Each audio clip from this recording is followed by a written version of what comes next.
everyone. It's Jen Zoe here with my beautiful little extroverted Bella. She's an Arabian, and I rescued her out of a pen with 11 other horses that were being starved. They didn't have any food and no clean water. They were just basically existing.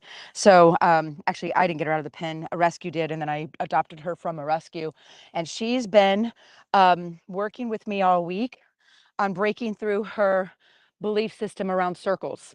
And believe it or not, horses have belief systems. I mean, they think they look at us and go, eyes in the front of their head, teeth that eat meat, predator. And so they develop a belief system around that over their evolution. That's why wild horses are a lot more challenging to train sometimes than domesticated horses, because generationally, over time, they have become, calmer and calmer. That's just a general rule, kind of like an extrapolation of the S&P 500, right? That's not a hard and fast where you go, well, I had a Mustang once that was super easy to train.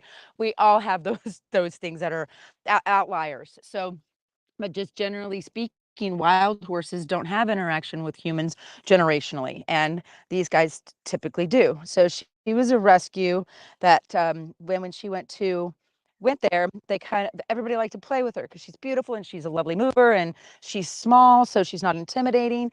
And so a lot of different people played with her and set her up to have a belief system about circles and doing certain things that isn't super awesome. Now, I don't know about you, but I've had a job or a boss or a teacher or a coworker or a lover or a friend or a whatever tell me something that did not serve me. I can tell you, I grew up in Southeast Missouri where a lot of backwards things happen, and I learned a lot of backwards things. When I went to college, I was like, oh, wow, whole new world. So sometimes when you get into that belief pattern and you go there, you get stuck.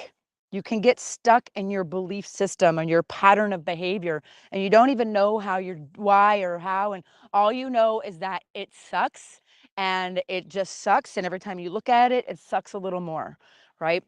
And so, what I'm going to do with her today is I'm going to have a little bit of a conversation and see how little it takes for me to communicate with her so she can be aware of when she gets stuck or when she starts going back into a pattern that doesn't serve her. And how do I know what patterns serve her? Honestly, I don't, except for the 20 years experience of working with some of the best horse trainers in the world and reading hundreds of books about all of these things and just tapping into source and tapping into prayer and tapping into meditation. Maybe that qualifies me to help her. I don't know. I don't have God's eyeballs. But what I do know is that I love her more than anything in this world. Sorry, Trace, right now, because she's the one I'm playing with. And I'm going to be present with her to help her be calm and relaxed. Look how calm and relaxed she is. The reason I know that she's calm and relaxed and not like inside herself is that her ears are still kind of flitting around. She's still twitching if a fly lands on her.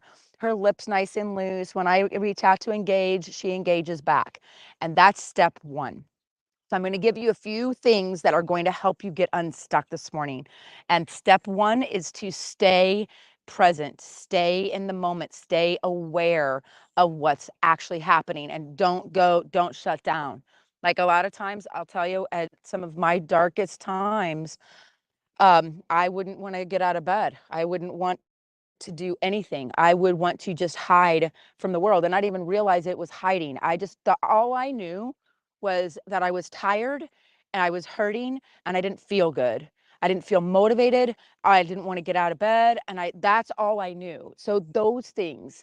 And that's the second piece. When you wake up in the morning, what's the first thought that you have? And you personal development overachievers are like, I have the first thought of like, I'm going to be motivated today. Bullshit. There is now some of you might say, not bullshit. Okay, mismatchers, I get you.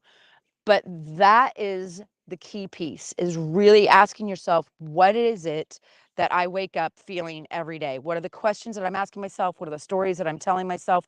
What's the first word in my brain when I wake up in the morning? And if it's, oh gosh, I got a lot to do today. Oh, today's going to be a busy day. You're stuck.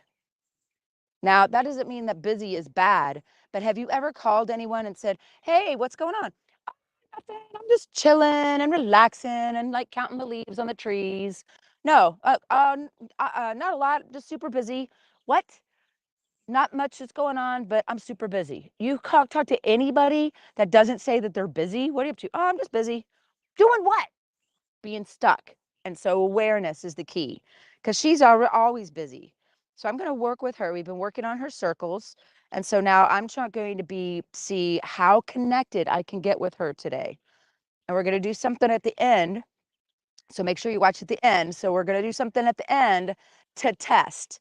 So I'm going to give you a few keys on how to A, know that you are stuck, and B, see how she all of a sudden was like, oh, Jen's going to go. No, I'm not saying anything right now. She got stuck right there. She got stuck. So I'm not going to let her be stuck, not even for a moment. I'm not even going to allow her for a moment to be stuck or think that what she needs to do is more than what she needs to do, because that's her pattern, right?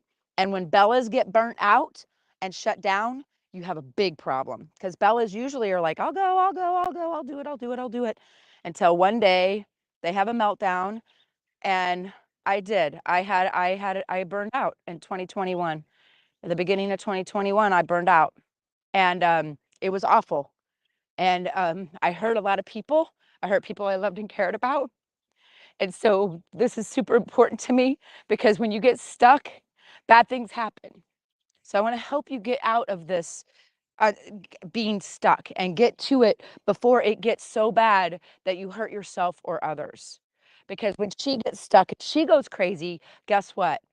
She jumps the fence or she kicks someone or whatever. When I first got her, it was not my intention to adopt her. My intention was to do a favor to the rescue. So I took her in as like a foster. I kept her for 90 days. I think maybe it was actually a little bit more than that, but it was 3 or 4 months. And I worked with her and I got her to where she was doing pretty well. And then I gave her back to the rescue, where so she's more adoptable. So if someone, because a family would like to have her, a small, a kid or something, right?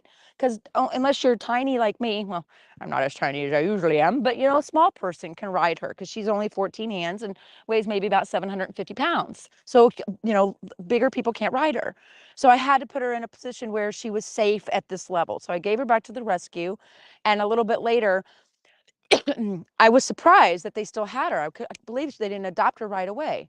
Well, she's kind of the sweetheart of the rescue. And so when she went back, guess what?